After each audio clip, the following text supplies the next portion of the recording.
হজরত মুহাম্মদ সাল্লাল্লাহু আলাইহি ওয়াসাল্লাম এর জীবনে অসংখ্য শিক্ষণীয় ও অনুপ্রেরণাদায়ক ঘটনায় পরিপূর্ণ। তার জীবনের একটি বিখ্যাত ঘটনা হলো হিজরত বা মক্কা থেকে মদিনায় অভিপ্রয়াণ।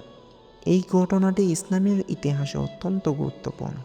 622 খ্রিস্টাব্দে হজরত মুহাম্মদ সাল্লাল্লাহু আলাইহি ওয়াসাল্লাম এবং তার অনুসারীগণ মক্কার কুরাইশ নেতাদের অত্যাচার এবং নির্যাতন থেকে রক্ষা পেতে মদিনায় হিজরত করেন। এই হিজরত শুধু একটি স্থানান্তরই ছিল না, বরং এটি ইসলামের ইতিহাসে একটি নতুন অধ্যায়ের সূচনা করেছিল। মক্কায় ইসলামের বার্তা ছড়িয়ে দেওয়ার সময় হজরত মুহাম্মদ সাল্লাল্লাহু আলাইহি ওয়াসাল্লাম এবং তার সাহাবীগণ কুরাইশ নেতাদের কঠোর বিরোধিতার সম্মুখীন হন। তাদের নির্যাতন ও হত্যার হুমকির মুখে হজরত মুহাম্মদ সাল্লাল্লাহু আলাইহি ওয়াসাল্লাম আল্লাহর নির্দেশে মদিনায় হিজরত করার সিদ্ধান্ত নেন।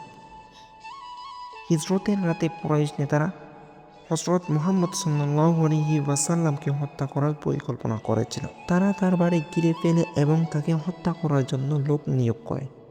কিন্তু আল্লাহর ইচ্ছায় হজরত মুহাম্মদ সাল্লাল্লাহু আলাইহি ওয়াসাল্লাম তার চাচাতো ভাই হজরত আলী রাদিয়াল্লাহু তাআলা আনহুকে নিজের বিছানায় শুয়ে রেখে নিরাপদে বাড়ি থেকে বেরিয়ে যান। কুরাইশরা যখন হজরত আলী রাদিয়াল্লাহু তাআলা আনহুকে দেখে, তখন তারা বুঝতে পারে হজরত মুহাম্মদ সাল্লাল্লাহু আলাইহি ওয়াসাল্লাম মক্কা থেকে মদিনায় হিজরত করেন। হজরত মুহাম্মদ সাল্লাল্লাহু আলাইহি ওয়াসাল্লাম এবং তার ঘনিষ্ঠ সাহাবী হজরত আবু বকর সিদ্দিক রাদিয়াল্লাহু তাআলা আনহু মক্কা থেকে মদিনার পথে রওনা হন। তারা সাউর গুহা নামে একটি গুহায় 3 দিন লুকিয়ে থাকেন। এই সময়ে কুরাইশরা তাদের খুঁজতে প্রচেষ্টা চালায়, কিন্তু আল্লাহর ইচ্ছায় তারা নিরাপদে থাকে। গুহায় থাকাকালীন একটি বিখ্যাত ঘটনা ঘটে। একটি মাকড়সা গুহার মুখে জাল বুনে দেয় এবং একটি পায়রা গুহার ডিম পেড়ে বসে থাকে। কুরাইশরা যখন গুহার কাছে আসে, তখন তারা মনে করে গুহাটি খালি এবং এর ভিতরে কেউ নেই। 3 দিন পর হজরত মুহাম্মদ সাল্লাল্লাহু আলাইহি ওয়াসাল্লাম হজরত আবু বকর সিদ্দিক রাদিয়াল্লাহু তাআলা আনহু সহ মদিনায় পৌঁছান।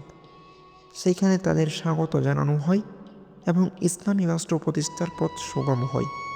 এই হিজরত ইসলামের অঙ্গীকার সূচনা করে এবং মুসলিম উম্মাহর জন্য একটি ঐতিহাসিক মাইল ফলক হয়ে থাকে। এই ঘটনা থেকে আমরা শিখতে পারি যে আল্লাহর উপর পূর্ণ বিশ্বাস এবং ধৈর্য ধারণ করলে যে কোনো বিপদ থেকে মুক্তি পাওয়া সম্ভব। হজরত মুহাম্মদ সাল্লাল্লাহু আলাইহি ওয়াসাল্লামের জীবনী আমাদের সাহস, ধৈর্য এবং আল্লাহর প্রতি আস্থা রাখার শিক্ষা দেয়।